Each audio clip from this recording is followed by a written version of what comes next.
wabarakatuh. Alhamdulillahirabbil alamin wa bihi nasta'in wa ala umuri waddin wassalatu wassalamu ala asyrofil anbiya'i wal mursalin sayyidina Muhammadin wa ala alihi wa sahbihi ajmain amma ba'd. Yang pertama-tama, marilah kita panjatkan puja dan puji syukur atas kehadirat Allah Subhanahu wa taala yang telah melimpahkan rahmat dan hidayahnya kepada kita semua sehingga kita dapat melakukan presentasi di pagi hari ini tanpa suatu halangan apapun.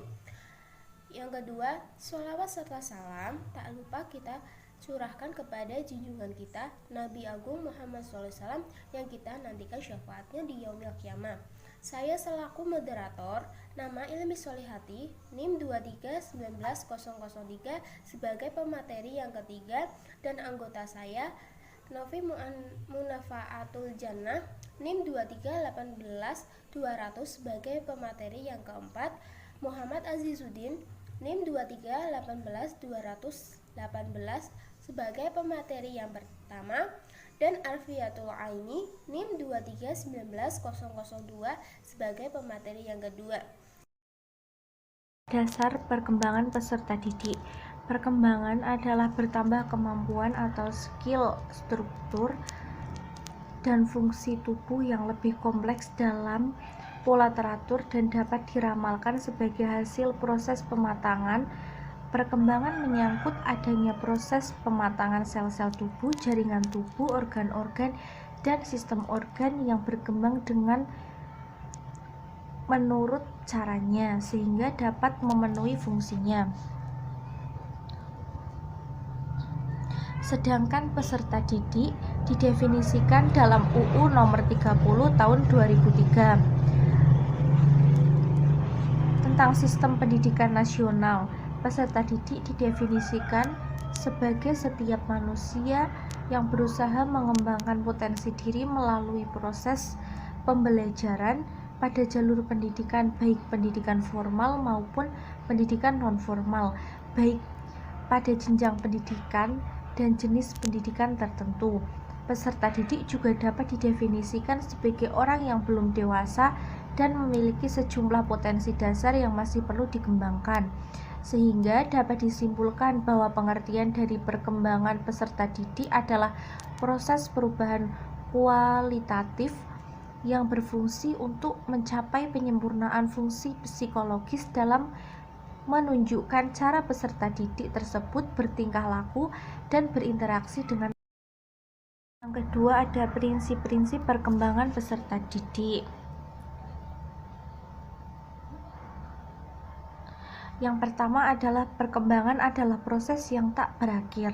Manusia akan berkembang, berubah, dan dipengaruhi terus oleh pengalaman sepanjang hayatnya, baik dalam aspek fisik maupun dalam aspek psikis dan sosialnya. Perkembangan ini terjadi dalam proses yang tidak berakhir, ditandai dengan tercapainya kematangan fisik. Perkembangan adalah proses yang berkesinambungan mulai dari kelahiran berkelanjutan ke masa dewasa sampai masa tua. Untuk yang kedua, setiap anak bersifat individual dan berkembang sesuai dengan perkembangannya. Dalam prinsip ini tidak semua anak yang sama usianya mempunyai perkembangan yang sama, karena anak bersifat individual yang berbeda antara yang satu dengan yang lain. Yang ketiga, semua aspek perkembangan saling berkaitan. Aspek perkembangan anak yang berupa perkembangan fisik, sosial, emosi, kognitif, dan spiritual saling berhubungan erat satu sama lain.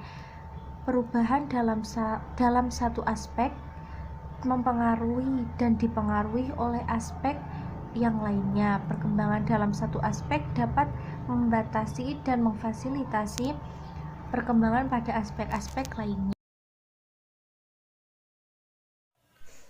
Pengertian bimbingan konseling perkembangan peserta didik.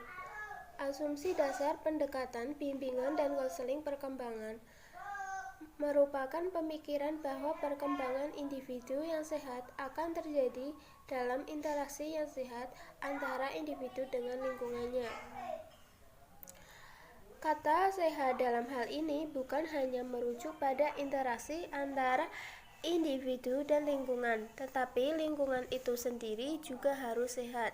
Bimbingan dan konseling perkembangan dapat diartikan sebagai perspektif pendekatan dalam bimbingan dan konseling yang berlandaskan pada teori-teori perkembangan dan bertujuan mengembangkan individu ke arah perkembangan optimal dalam lingkungan perkembangan yang mendukung.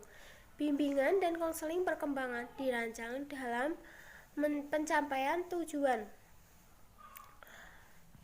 Dalam pelaksanaan bimbingan perkembangan, guru dapat melibatkan tim kerja atau berbagai pihak yang terkait, terutama orang tua siswa, sehingga akan lebih efektif ketimbang bekerja sendiri. Bimbingan perkembangan dirancang secara sistem terbuka. Dengan demikian, penyempurnaan dan modifikasi dapat dilakukan setiap saat sepanjang diperlukan. Bimbingan perkembangan mengintegrasikan berbagai pendekatan dan orientasinya multi budaya sehingga tidak mencabutkan dari akar budayanya. Menurut Muro dan Kutman menjelaskan bahwa model bimbingan yang berkembang saat ini adalah bimbingan perkembangan, yaitu pemberian bantuan kepada seluruh peserta didik yang dilakukan secara berkesinambungan agar mereka dapat memahami dirinya, lingkungan, dan tugas-tugasnya sehingga mereka sanggup mengarahkan diri, menyesuaikan diri, serta bertindak wajar sesuai dengan keadaan dan tuntunan lembaga pendidikan, keluarga, masyarakat, dan lingkungan kerja yang akan dimasuki kelak. Konseling di sekolah sangat berperan dalam proses perkembangan dan pengembangan peserta didik sesuai dengan tujuan dan fungsi bimbingan konseling di sekolah.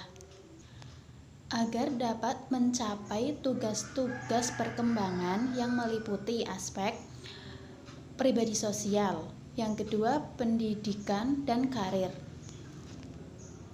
Dalam aspek perkembangan pribadi sosial, bimbingan membantu siswa agar dapat yang pertama memiliki pemahaman diri, yang kedua mengembangkan sikap positif, yang ketiga mampu menghargai dan bertanggung jawab. Yang kedua, dalam layanan perkembangan pendidikan, bimbingan konseling membantu siswa agar siswa tersebut dapat melaksanakan cita-cita belajar yang benar. Yang kedua, menetapkan tujuan dan rencana pendidikan. Yang ketiga, mencapai prestasi belajar secara maksimal sesuai dengan kemampuannya. Peran bimbingan konseling di sekolah merupakan salah satu alternatif dalam memberdayakan layanan pada siswa di sekolah. Jadi, bimbingan konseling sangat dibutuhkan dalam mengatasi masalah-masalah yang terjadi pada setiap siswa di sekolah.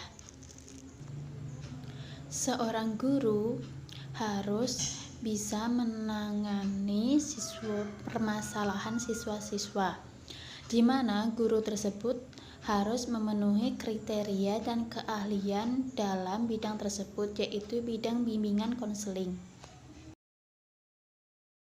Sekian penjelasan materi dari kelompok 5.